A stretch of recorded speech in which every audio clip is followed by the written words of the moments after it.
इस बार शैक्षिक भ्रमण के लिए सभी बच्चों को लखनऊ के साइंस सिटी लाया गया।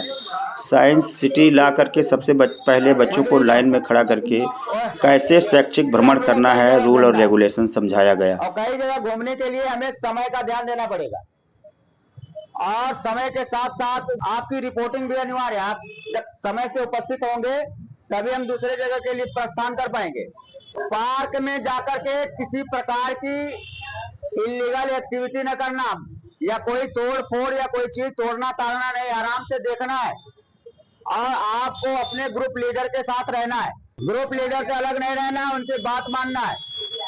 जब तक मैं बच्चों को रूल रेगुलेशन समझा रहा था तब तक श्रीवास्तव जी ने टिकट का इंतज़ाम करके सभी बच्चों को एंट्री के लिए आग्रह किया। सभी बच्चों ने एंट्री कर लिया है और हम एंट्री गेट के थोड़ा सामने आ गए हैं और बच्चों की काउंटिंग की जा रही है और ग्रुप लीडर में डिवाइड किया जा रहा है।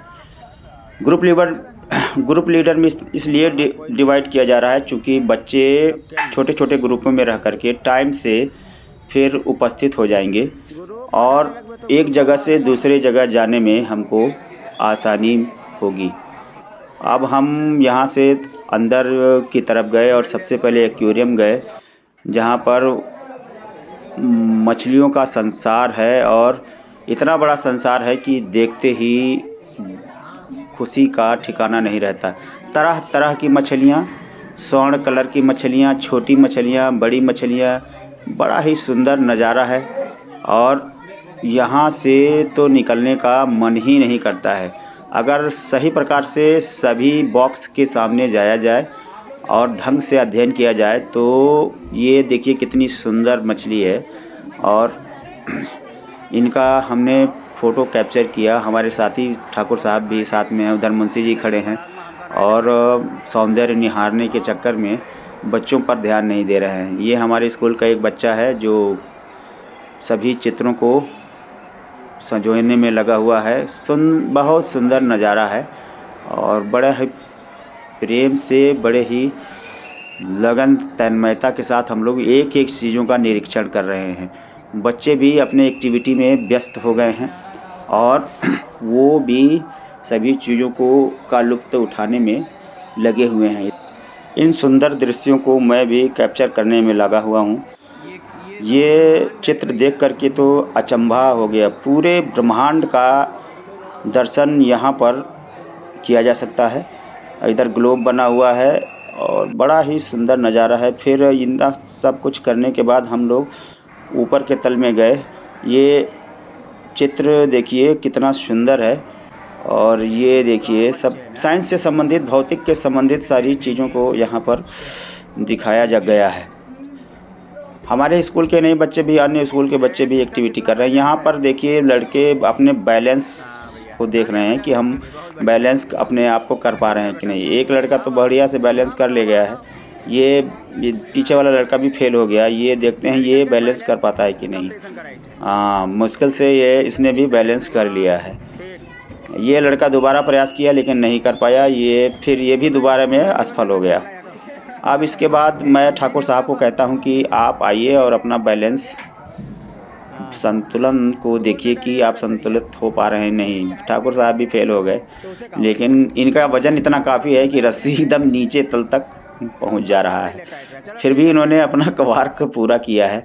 इसके बाद हम लोग फिर आगे निकल गए और एक उस तल से होकर के दूसरे पुल से होते हुए जानवरों वाला पार्क, जहाँ की प्राचीन समय में जो जीव जंतु मौजूद थे, उस गेट के पास पहुँचे और उस गेट से होते हुए देखिए कितना सुंदर नज़ारा है। हम लोगों ने मौका पार करके एक सेल्फी क्लिक की और बैठ करके आराम से, थोड़ा थक गए थे और बैठ करके आराम से कुछ बातें कर रहे हैं और बच्चों पर निगरानी भी कर रहे हैं। इस पोर्शन में प्राचीन समय से लेके अब तक की जीवों को दिखाया गया है।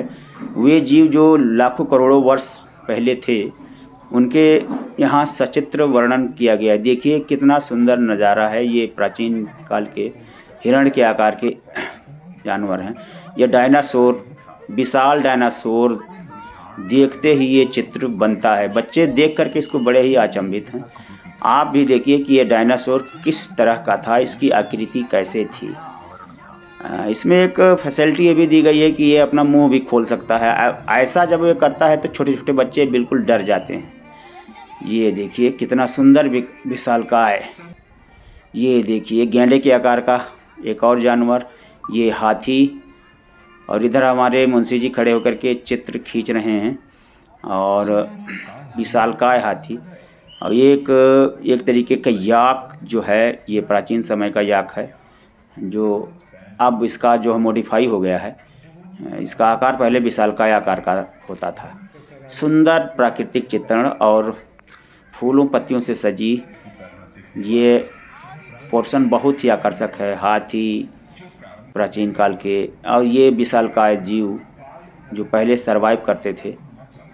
ये देखिए विभिन्न प्रकार के जीव जंतु, यहाँ देख करके मन बहुत खुश हो जाता है। पूरा चिड़ियाघर जैसा फीलिंग यहाँ आता है।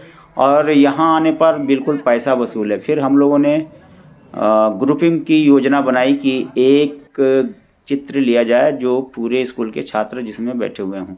ना हम लोग यहाँ ग्रुपिंग किए, सभी बच्चे मौजूद थे। और ये पीछे जीव, हम जो मनुष्य है, मनुष्य का आकृति किस प्रकार धीरे धीरे परिवर्तित होकर के मानव के रूप में हुआ, इसमें दिखाया गया है।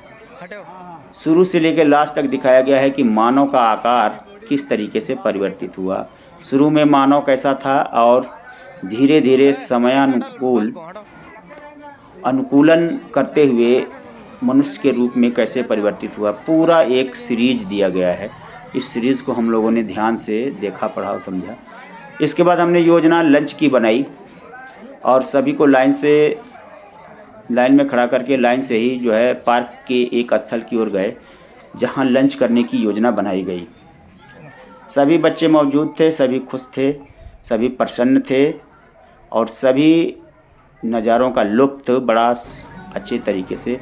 लंच के बाद हम फिर एक बार एक फोर्थ पोर्शन में गए जहां भौतिक से संबंधित चीज़ों का दर्शन कराया गया। बच्चों ने उसको करके देखा, समझा। साइंस सिटी के भ्रमण के बाद हम लोग जैनेश्वर मिश्र पार्क आए और देखो ये मैंने 1 किलोमीटर दूर से जैनेश्वर मिश्र जी का फ़ोटो किया है और जूम करके देखा है। पार्क इतना बड़ा था कि पूरा भ्रमण करना एक दिन में संभव नहीं था, इसलिए कुछ भागों में घूम करके हम लोग फिर वापस लौट आए। और लास्ट में भीमराव अम्बेडकर